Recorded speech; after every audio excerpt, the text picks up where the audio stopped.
Very early on, I felt that I wanted something different from where I come from. I think I was 8 or 9, and I was sitting in school next to my friend, and all of a sudden, a feeling overcame me, and I turned round to her and I said, I know what I want to do with my life now.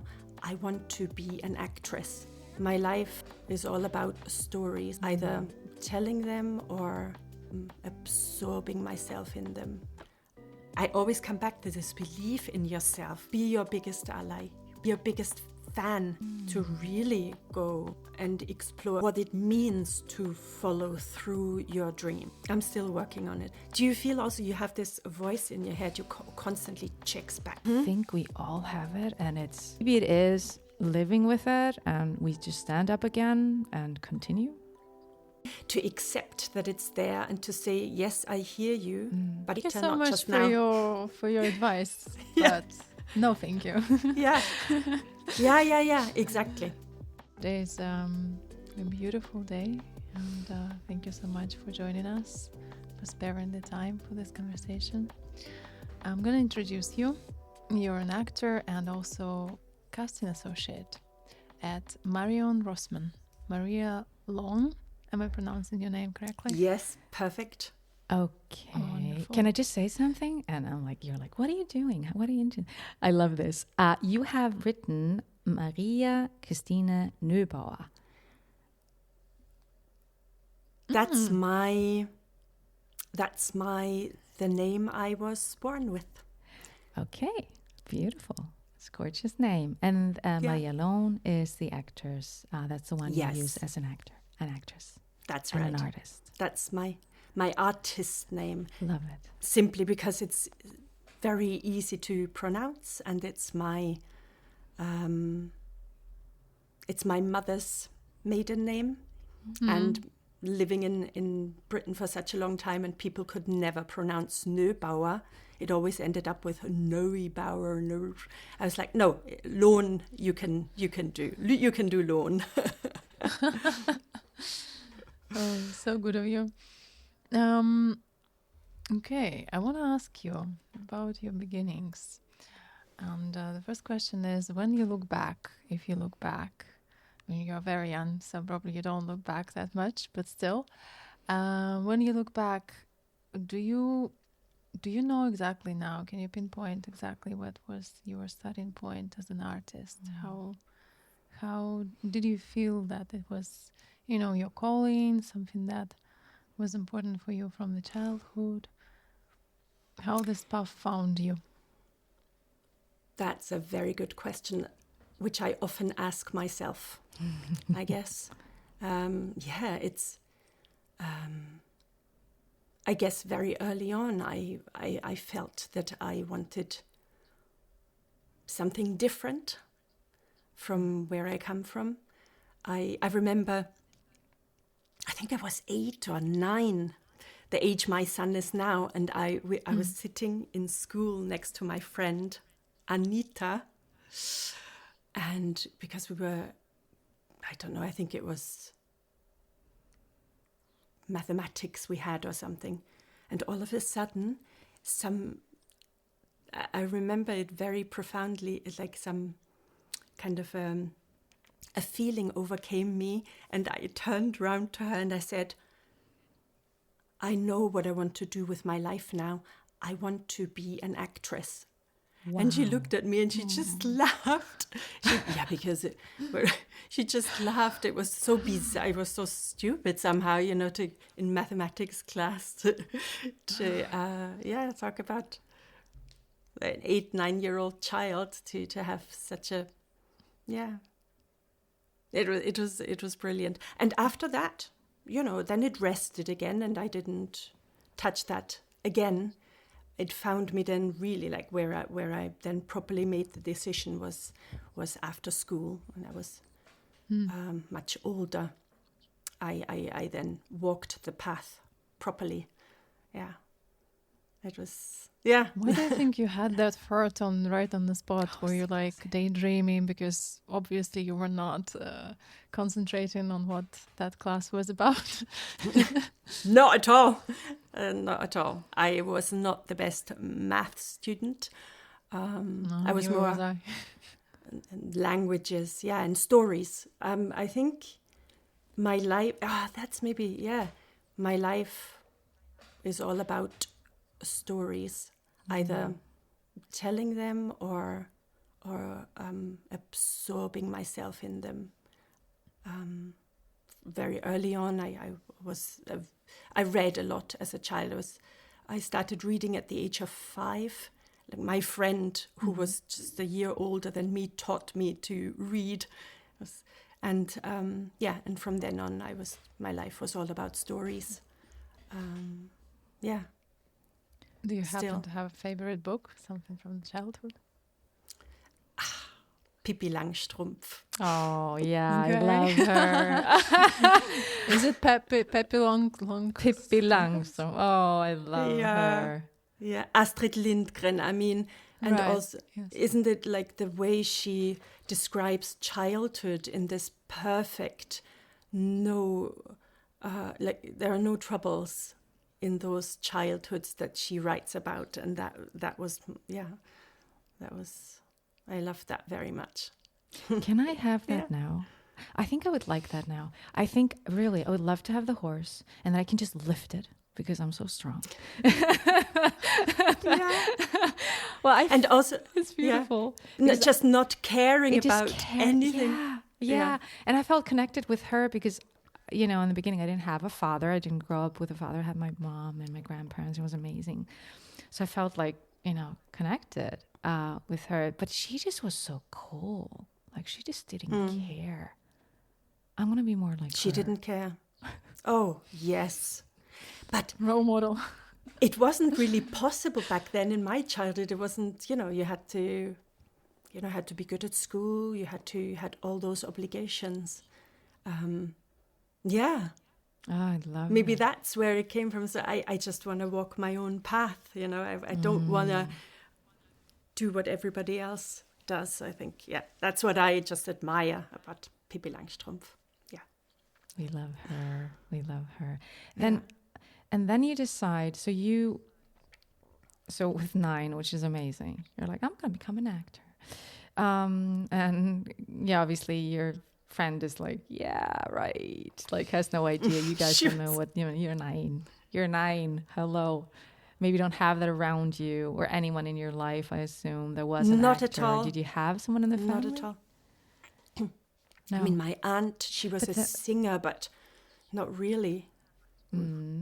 Okay. I didn't have any connection. I mean, my father, he liked movies. He watched loads of old movies. I grew up watching Jacques Tati at the age of 9, 10, the French films. So I was, I was introduced to film noir and stuff at a very young age.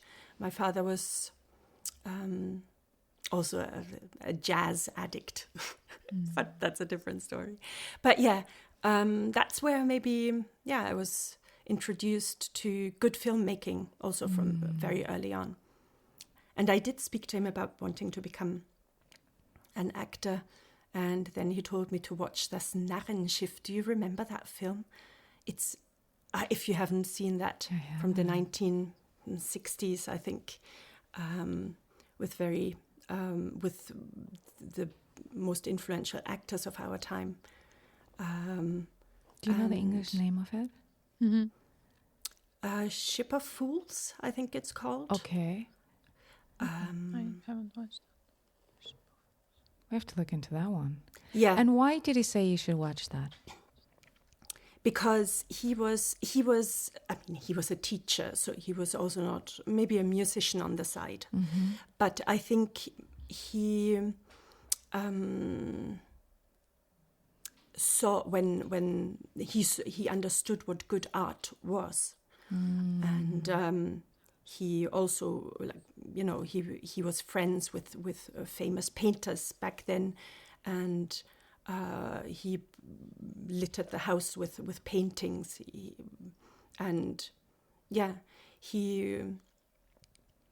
very much influenced my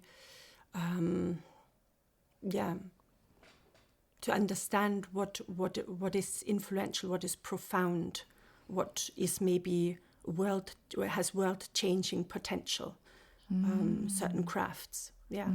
So when I told him that I want to become an actress, he did take me seriously. But he said, then do it properly, go find a good drama school. And I think that's what I took from him, yeah. Did that conversation happen at 8, or was it like... No, that was much later. It was after high school. I mean, he did want me to study something proper, if you will. I was a good student, you know. If I have a task, I do it 100%. That's why I also had excellent grades, but it wasn't what fulfilled me as such. But he thought that I could become a scientist, which I didn't really. I just couldn't. It wasn't my. My soul's calling was different, or is different, of course. Yeah.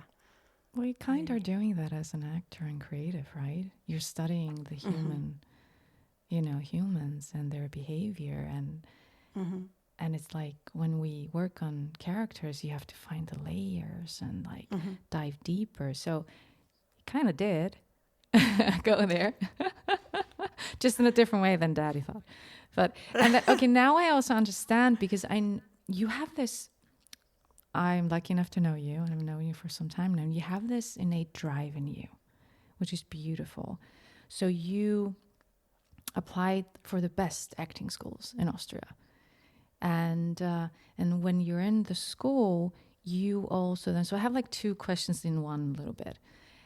Is that, am I right to think that maybe has something to do with your father and his way of seeing art and the quality of art that he involved himself in, and the people he was, friends with? And also then your decision, which I think is really brave, to arrange your own, it was exchange to Scotland. Like you did it all on your own, and like, which is feels really bold, to be honest. And was that then your inner voice more that you were following? Like, as I said, it's like 2 questions in one. So I know, no, absolutely. There was a point where I had to also. I mean, you probably experienced that as well. There is a point when you need to step away from your original family, and you need to make your own decisions. And with me, it definitely was just saying, no, really, I will become an actress. Yeah.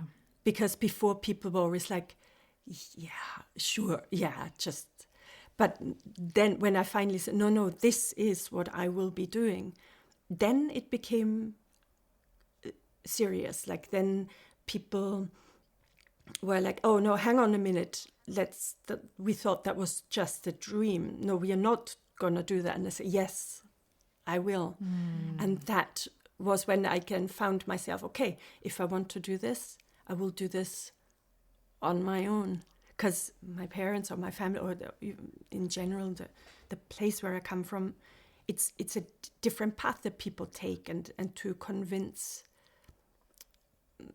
such a place of a path that I was going to take was hard work. At some point, I just stopped explaining myself, which is also freeing, you know. Yes. It's I'm still working on it. Sorry. I just want to say, I am still working on that. Tell me how you did that. Not to explain yourself. It's a work in progress. It's one is still tempted to do that, to find excuses, and to, and if mistakes happen along the way, people will say, well, I told you so. And I'm like, well, but I'm embracing it. I'm happy to make mistakes and to suffer for a while, but I picked myself up. But I couldn't imagine a different life. It would be hell, to have to to all of a sudden step into a different life and fulfill everybody's plans that they had for me or thought that I was gonna do or whatever. So it's to stay in the sunshine, follow my that's what it is. And then to also overcome bureaucracy, what a word. Finally, getting into one of the drama schools, the Conservatorium der Stadt Wien, and I thought, wow, but yes, that's great.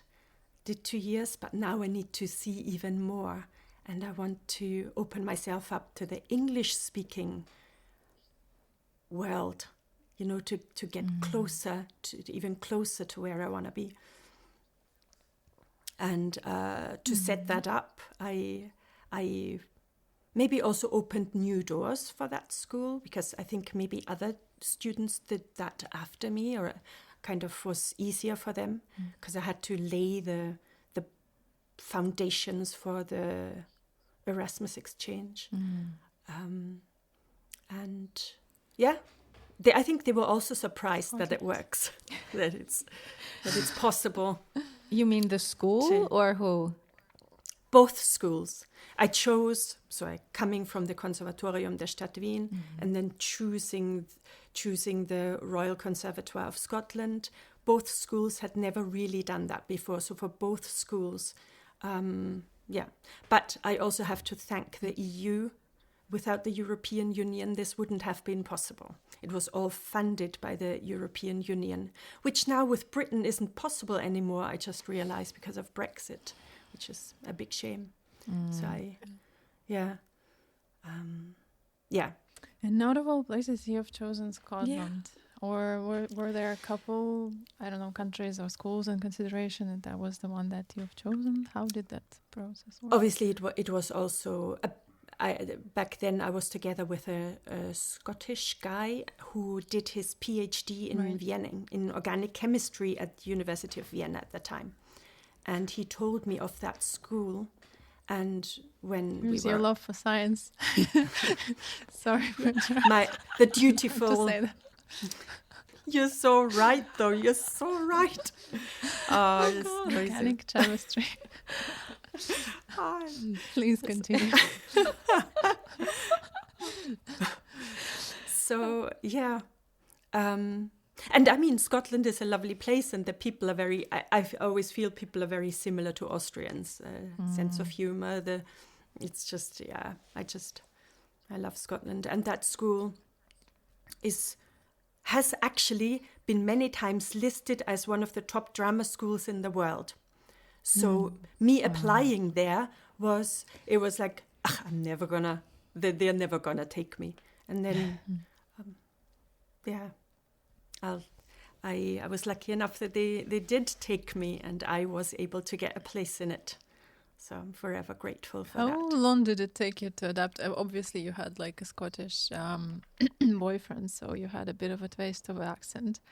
But my story, I lived in Scotland for a couple of years. I studied in Aberdeen first, and I lived there for 1.5 years. And in Aberdeen, the accent is kind of soft. It's very soft, interesting kind of sound, like really sweet. But though the first class I studied oil and gas law, believe it or not. So sitting there in the class, I don't remember what class was about to be entirely. It was one of the first week. And our professor was Scottish, but not, didn't have a very strong accent. But one of the guys in the class was Glasgowian, had Glasgowian accent. And he had a question. And so I'm not kidding you. The whole classroom, when he started speaking, the whole classroom did that. Like that. Like what we couldn't, like without looking at his mouth moving, you cannot get one syllable what he was saying. It's virtually impossible if you're not used to the sound of this. It's just, it's pointless. It was very, well, maybe because I was used to it. I was going out with that guy for 4 years prior. So my ear was used to it. And many of our teachers were from all over the place. fortunately. And also some of my classmates, we had Americans, Irish, so there were... So it was a mix. It was a mix. I mean, mainly British students, mainly Scottish students. But maybe they when they spoke with me to begin with, they always made sure that they spoke slowly. And I was the foreign student. I would be the same. I would be like, could you say that again very slowly? Just so the actors, not the actors, the teachers, they were international too? Or was it, because you said there were different teachers from different, from England, or was it also international? We had a teacher from England, a Russian, Katya Kamotskaya. Now I remember. Yes. We did Chekhov with her. Yeah. And the first role she gave me was Olga from Three Sisters. Yeah. Wow, that was... With her, we did many things that I had done previously coming from the Conservatorium. We concentrated on Stanislavski anyway at the cons, and she continued that. So I had, I was very lucky to be working in the same technique that I was coming from, and was able to, with a Russian teacher who I think did nothing but Stanislavski. I don't know what other schools of acting there are taught in Russia, but mainly Stanislavski, I think, or maybe Michael Chekhov as well. I'm not sure.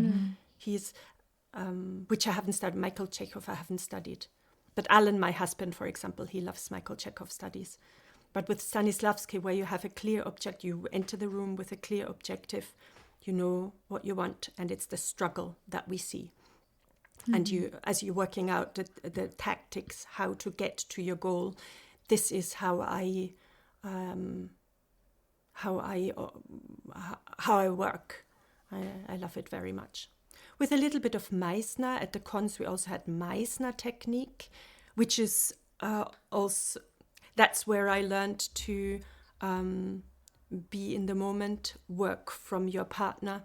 Never mind what's happening here, but it's your partner who is 100% your focus, which I still, I still use every time I act. Differently, obviously, in front of the camera, but stage. I mean, that's where I come from. I come from the stage, mainly trained for the stage, but a film came later, which became an even bigger love of mine, to be honest. Yeah. Fully understand that. You also mentioned that you did masterclasses while you were studying with actors and directors, and there were quite a few of them that were famous at the time back in Scotland. Yes. Can you tell us about this experience and how it was? What did it teach you? Forever grateful, coming from Austria, which is quite a small a very influential film country, and it's getting even more. Like the Austrian film scene is absolutely wonderful, and we have huge talent here and many famous people who changed the acting world profoundly, obviously. But in Britain, I always felt a bit closer to Hollywood, to America. Many alumni from the RSAMD. So back then, when I entered the school, it was called the RSAMD, Royal Scottish Academy of Music and Drama.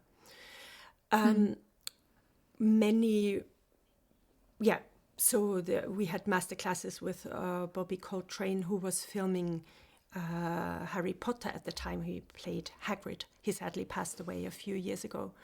He masterclass, he was talking about filming Harry Potter at the time, and the struggles and the wonderful things. And it was just amazing. Can you can you tell us a little bit about it? Because I love Harry Potter, and Hagrid is like, hey, like, can you tell us just a little bit maybe? What did he tell? Of course, he you know, he enters the room and he is really that big man that Hagrid is. You know, you just wanna just hug him. He's like, I know you. I know you. I know.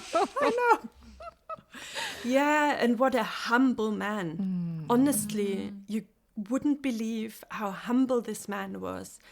How this, big heart. And he was telling us about how, I think they were filming The Philosopher's Stone. This was the very first one.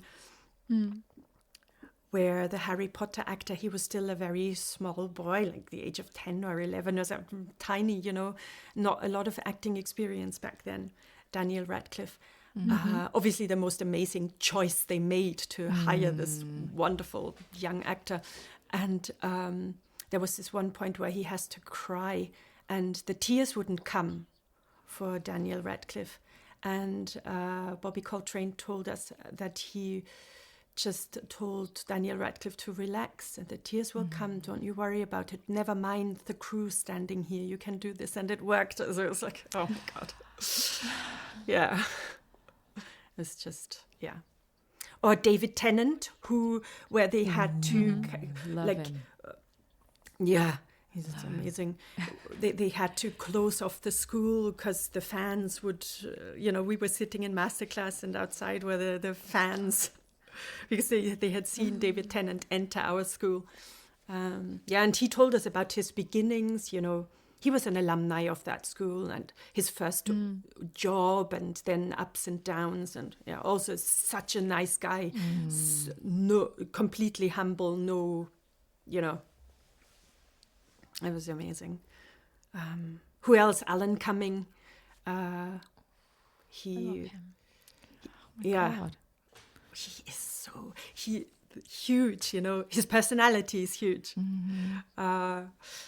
It's so lovely. sweet. I was in Aberdeen. He came for like book signing and sweet talk. He was doing something like very, very small. You know, it was about like 15 people, and I managed to get the ticket. It felt very special. It's almost like you're in his living room and he's right in front of you, and you're like doing reality check. Like, how did I end up here? Exactly. You know, in front of these people. And he told us back then how he got the job as the musical cabaret. He was the what's that the role called where the manager of the cafe. Who sings "Welcome and bienvenue, welcome"? Confrancier, that's what it was. So he did that on Broadway at the time. He was telling us a bit about that. So, Oh my God. So you have people walking into the room. One is just filming Harry Potter, just like a tiny little franchise thing. The other one is like on Broadway. Like, that is amazing. Like, what did it do for you? Like, how did it influence you? Having these beautiful creatives that have had the luck, but not just the luck, also obviously the immense talent to get this far in their in their careers. They really showed me what it means to follow through your dream, to really go and explore how far can I go, how far can I lean out of the window, what it means to not fall in line, because none of these three guys fell in line. None of these three guys said, yes, okay, I'll do all of this. They all chose their own path and they all walked it for the first time.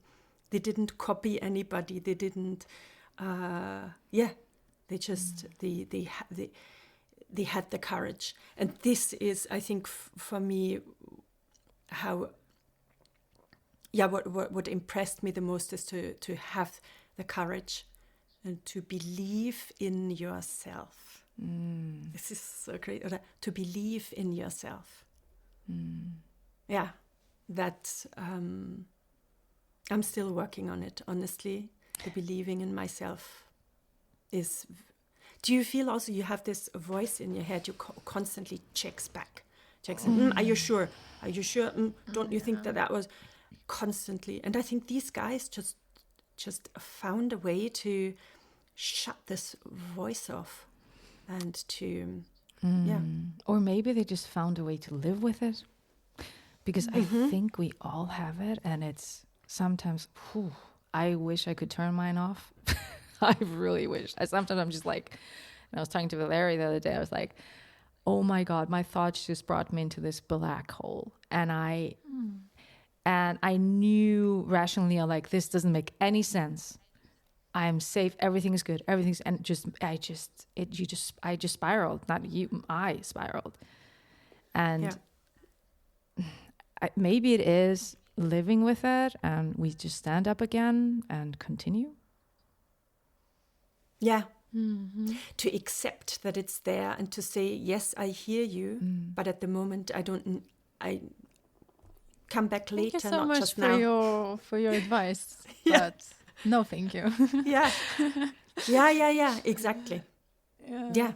Thank you so much. That's I'm going the to ignore you. And I think you do that, Maria, because then you decide to move to London, which brought both possibilities, if I'm right, and rejections, especially because of your accent, which I think is so sexy, by the way. I just want to say that and put it out there to you guys, because I really do love it. And how did those experiences, how did they then shape your resilience? Being in London, I realized, being surrounded by literally millions of people. I had never lived in such a big place before, where you enter the place and you realize all the ideas that you had, where you thought, wow, this is the best idea in the world, everybody else had before you. You enter a place where everybody is following a dream, and where you have to, your obligation is to own the space, to make space for yourself, and you need to find a way to survive in this crazy jungle where the main task is to earn enough money to survive, to eat, to pay rent. And I will be forever grateful for that experience, because I worked in a job that was not my dream, and I nearly slipped into this comfortable. I was offered the manager's position in a cafe in Covent Garden, offered to take over many more of those cafes, managing them. Would have been such an easy life in London as a manager, and then there was a point where I reflected. I thought, wow, why am I here? Why have I chosen this place to find acting work? And I was then.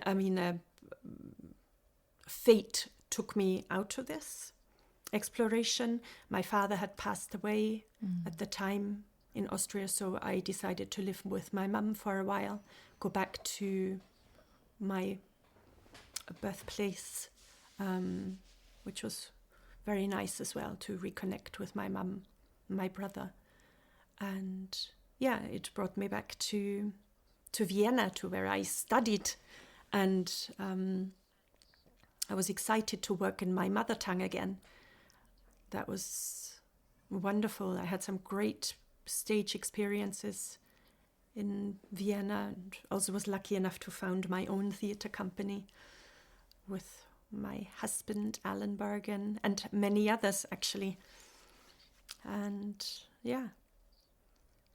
And got an agent and did some amazing film work as well. So it wasn't all bad to go back, because it opened a new door for me. Yeah. I wanted to ask you about your experience when you returned to Vienna. You, as you mentioned, you went back to the theater, and you told us about something which I knew nothing about. We Googled it, and it's called Devised work, which sounds pretty amazing. What is it about? And you said you did like quite a lot of shows like that. First of all, what is it about? How does this work? And what was your experience with this? Because it sounds really, really interesting. So when the first time I did devised work was actually in Glasgow at the Conservatoire, with an English director called Matt Lenton with his company Vanishing Point. The play was called Hidden. So devised work is you have, say, 6 weeks of rehearsals set aside. You know nothing about what you will be doing. You have no idea what the end result will be, because there is no text. You only have the ensemble of actors and a director and maybe a dramaturg on the side. And maybe a musician if you're lucky enough and can compose the music as you go along. And the work derives from improvisation in various forms. It's the director who leads the improvs. There is also a devised work where the director has an idea about the story, or at least where the topic is discussed. In other forms of devised work is what comes from the actors, the stories that they bring to the rehearsal rooms themselves, but not imaginary stories, but their life or what happened in the day. And then you meet every day from 10 o'clock in the morning until 5 at night, and you improvise. And that this is how slowly a text is formed, music is formed, and a story crystallizes out of this vast material of life that the actors bring into the room. This is devised work, as I understand it. Yeah.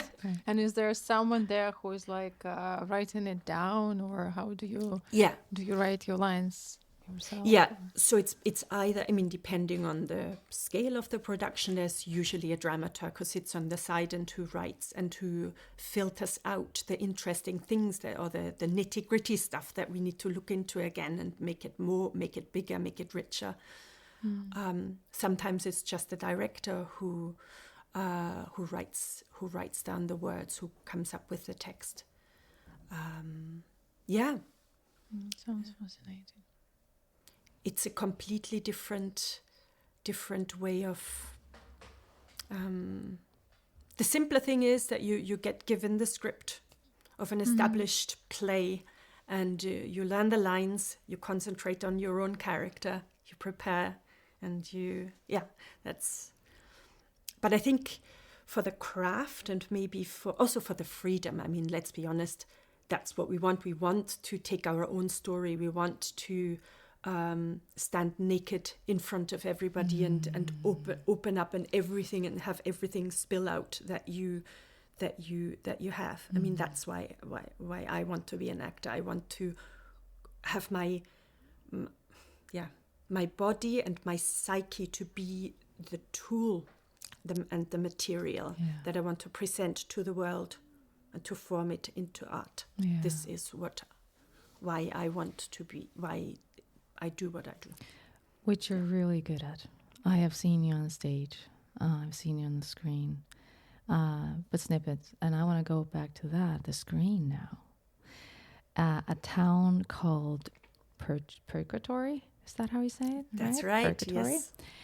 I would love for you to tell us the story, how you got cast, because that's very special. And that is also shows us there's so many ways. And sometimes it just takes time. People see you and doesn't mean they're going to knock on your door like immediately. And then with that role, you received 2 Best Actress nominations in the US, which is huge. Did that recognition shift something internally for you?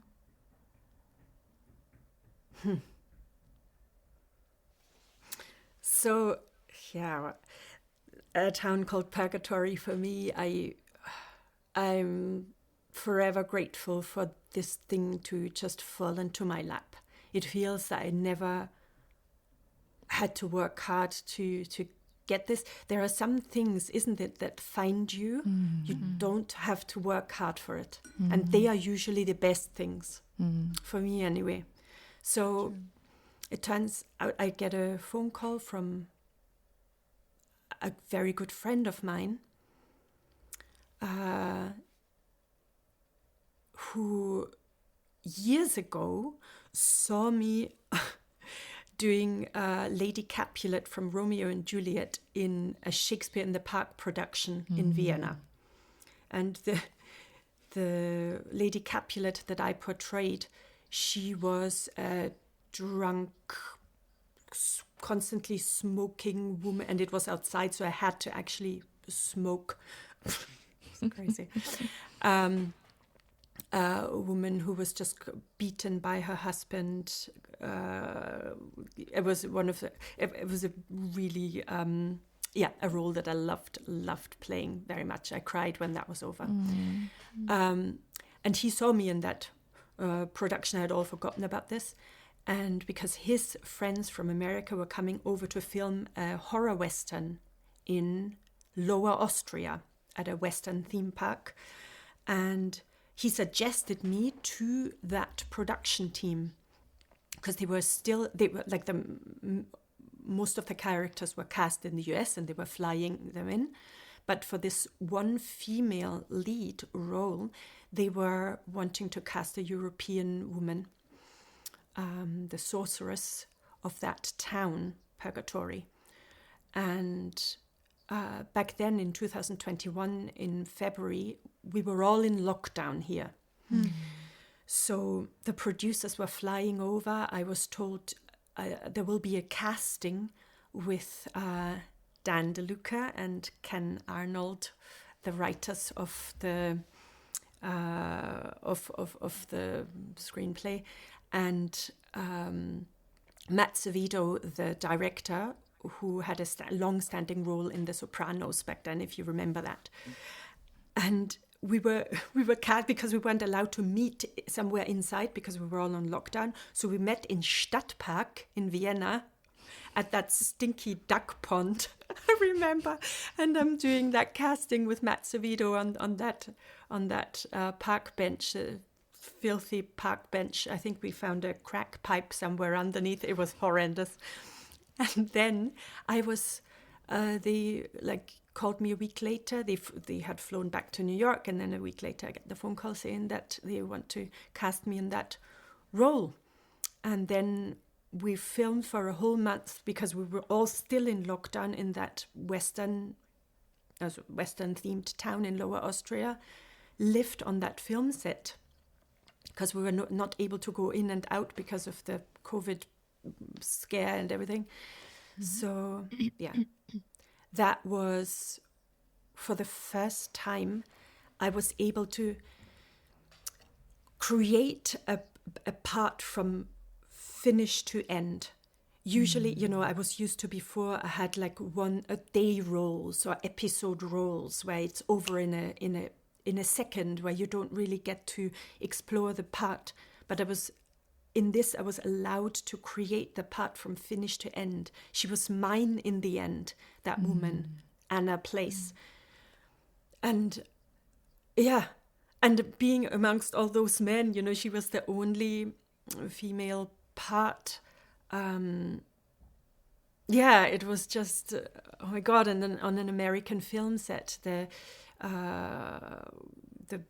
level of the positivity and the optimism I find with American colleagues is very high. It propels you into a work ethic that is that is fed of how do you say, compliments and helping each other. And I find for me that this was a gift, a present that was handed to me. And then being, last year, or 2024, I was then nominated for Best Actress at the First Glance Film Festival, Philadelphia and Hollywood, and the Tombstone Film Festival in Arizona. So maybe, congratulations. And maybe it wasn't just handed to you. I do think it is. I mean, you don't get a nomination like that just because. It is your talent, it is your hard work, it is all the training you've done before. And that's definitely what it is. And has the recognition shifted something internally? I realized that, I mean, I was very happy and grateful that people in America were seeing my face on the screen, and I was told that people afterwards asked, who is that woman and stuff, and I was like, there is so much there. I want more of this. This is not the last thing. This is I want more of this. The surge of enthusiasm I cannot describe in words what it meant. And but also with film, I don't know if you feel the same. It's you film all of this, you're completely consumed by this fire, which a film production is, filming, and then it's over, and then you're there on your own. Yes. What now? Isn't it like your heart? My heart was broken after it was over. I was like, my heart was broken, and it took me weeks to as Alan says, to climb the creative mountain again. That's what he calls this. I like that very much. That's beautiful. To come out of this unbelievable hype and void. Void. Yeah, I fully understand. I've had that too. We're filming, and then somehow you all turn into this tiny family, and and then you're home, and you're like, hello. Somehow it feels, which is weird, but it feels like it's confusing. I think it's really confusing for the psyche. Because you've been in this character and been really deep in it, and then you're like, okay, because you love it so much. And you become so attached to the people. You open yourself up to them. You begin to understand them on a deeper level, because we're all vulnerable on a film set. I think actors are the most vulnerable people on a film set, and the trust that you gain, the trust that you give one another, is sometimes exceeds the friendship or family. It's hard to describe. It's magic.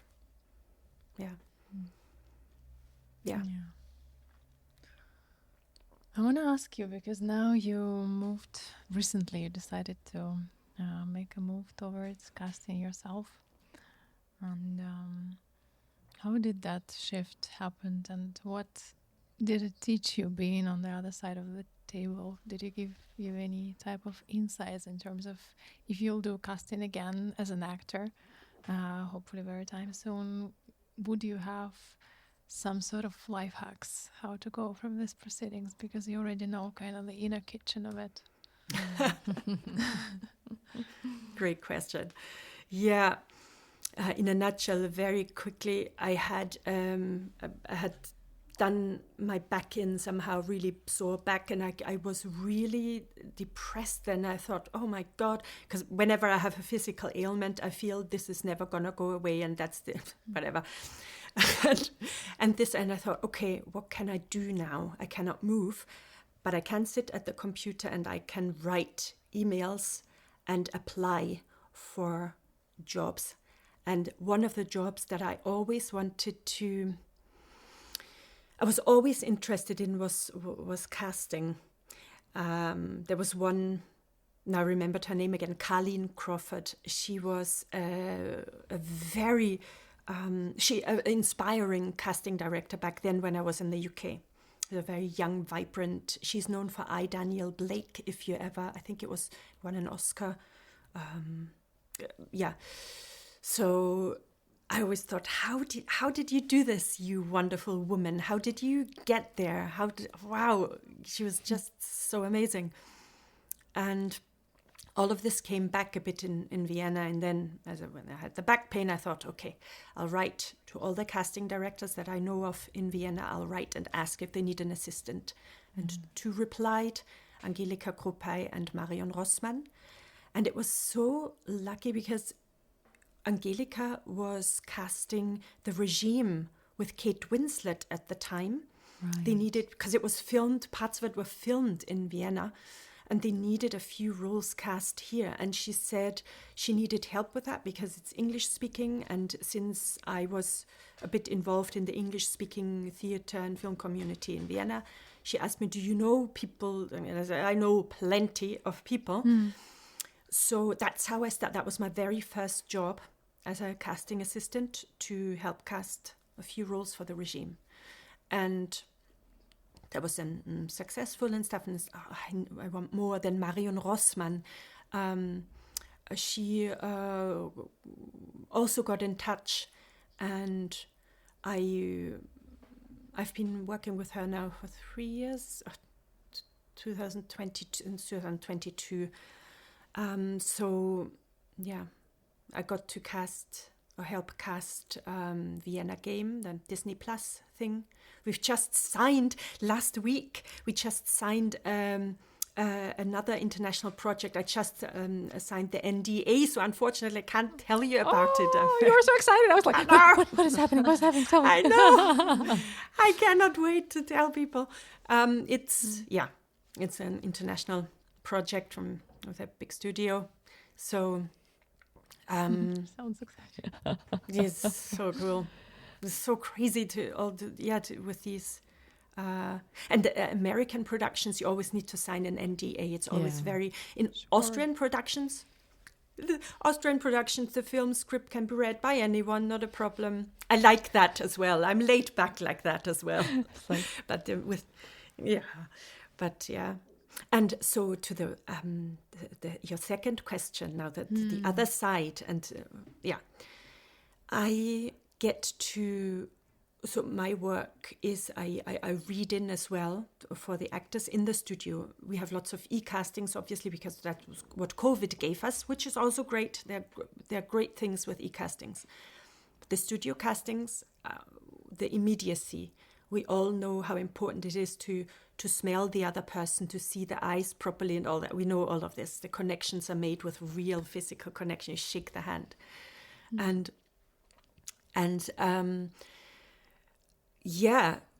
We can all relax because casting has not really got anything to do with our ability to act. It's not about the talent most of the time. There are many of us who would be great for the same job, and for the casting directors, they see it. All those 10 actresses would be great for that one part, but they have to pick one, and it's usually because at the casting they made this choice, and this choice works better with the choice of the guy who plays this role, and that's how it comes together. It's we can all relax. not got anything to do with whether we are brilliant or not brilliant. That's mostly never the case. Yeah. So it kind of gave you this peace of mind, because I guess the voice at the back of your head always kind of asks why they didn't pick me or something like that. Yeah. Yes. Absolutely. And also a tip for all our fellow actresses and actors: come in prepared. That's the most important thing. The text needs to be your second skin. Be flexible in what you're being asked. Embrace the room. Take that moment where you are given this half an hour in the space. It's you, and the casting director wants it to be you, because they invited you. They want that their decision was the right one. That's it. Yeah. Take the space. Believe in yourself. I always come back to this: believe in yourself. It's something that I realize more and more how important it is. If the others don't, you believe in yourself. Yeah. Be your biggest ally. Yeah. Be your biggest ally. Be your biggest fan. Yeah.